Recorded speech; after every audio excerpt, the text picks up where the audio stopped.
Não foi só na Europa que mulheres consideradas bruxas queimaram em fogueiras. Aqui no Brasil, também houve casos de mulheres que pagaram caro por não se adequarem nos padrões da sua época. Aqui nesse vídeo, você vai conhecer 5 mulheres que foram acusadas de feiticeiras no Brasil e acabaram sendo perseguidas pela Inquisição. Então já se inscreve no canal, deixa seu like e ativa o sininho de notificações para não perder nenhum vídeo aqui do canal.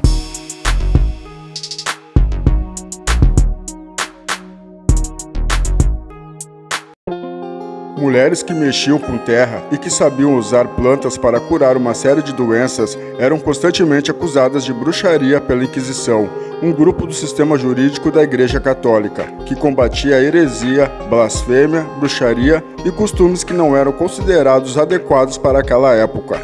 As bruxas eram principalmente mulheres solteiras que viviam sozinhas, pois não havia crime mais hediondo do que uma mulher não ter marido naquela época.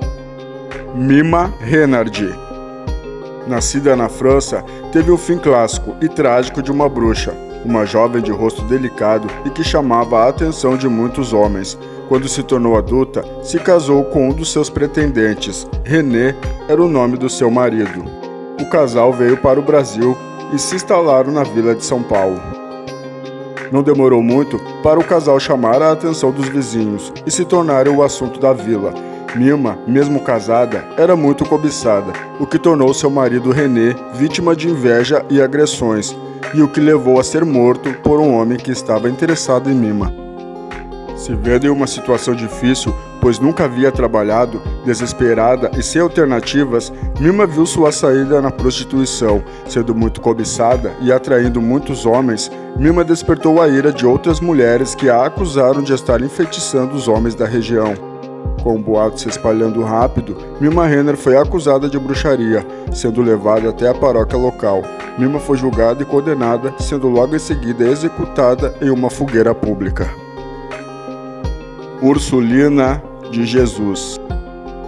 Nos anos de 1750, Sebastiano de Jesus, na época marido de Ursulina de Jesus, descobriu que nunca seria pai. Sem imaginar que o problema poderia ser com ele mesmo, buscou tentar achar uma resposta e acabou acusando sua esposa Ursulina de ter lhe deixado estéril. Segundo o homem, Ursulina teria feito algum tipo de magia escura e provocado nele a impossibilidade de ter filhos. Logo, o boato tomou conta da vila de São Paulo, não demorando para que a mulher fosse parar no tribunal inquisitor, que caçava as bruxas do Brasil. Sebastiano era muito influente na sociedade paulista e também tinha uma amante chamada Cesária. No dia do julgamento, ele levou sua amante para depor contra sua esposa. Na frente do júri, ela confirmou toda a história de Sebastiano. Ursulina acabou sendo condenada à morte por bruxaria. No ano de 1754, Ursulina de Jesus foi queimada viva diante de uma plateia que clamava por justiça. Bárbara dos Prazeres. Bárbara Vicente de Urpia era uma jovem de 20 anos que veio de Portugal para o Brasil com seu marido Antônio de Urpia. O casal veio para o Rio de Janeiro, que na época era a capital do vice-reino. O casal foi bem recebido pela nobreza, pois os dois eram bem apresentados, mas não demorou muito para Bárbara começar a se interessar por outro homem. Conta a história que Bárbara, para resolver o problema, teria matado seu próprio marido. Muito cobiçada, Bárbara atraía muitos olhares, porém, com o passar do tempo, sua reputação foi piorando, pois o brasileiro que a mulher havia se apaixonado também apareceu morto logo em seguida.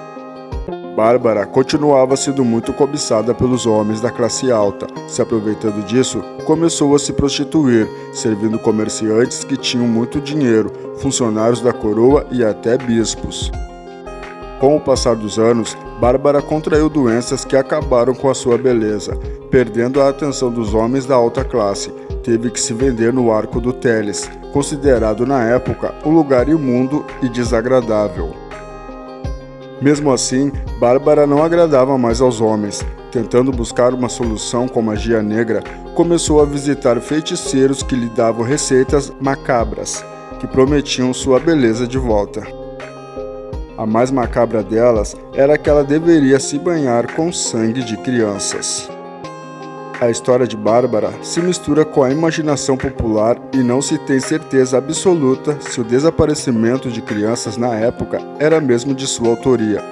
O que realmente se sabe é que Bárbara realmente existiu e foi uma mulher que viveu sozinha durante o século XIX no Rio de Janeiro. Teresa Leite e Escolástica Pinta da Silva.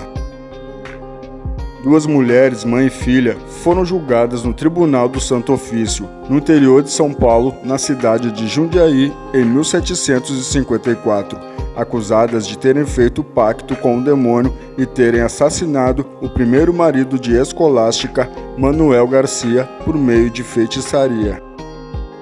No entanto, diabos e feitiçaria passam longe da verdade. No ano de 1746, Manuel Garcia fez uma viagem ao Ceará, da qual voltou doente e acabou falecendo.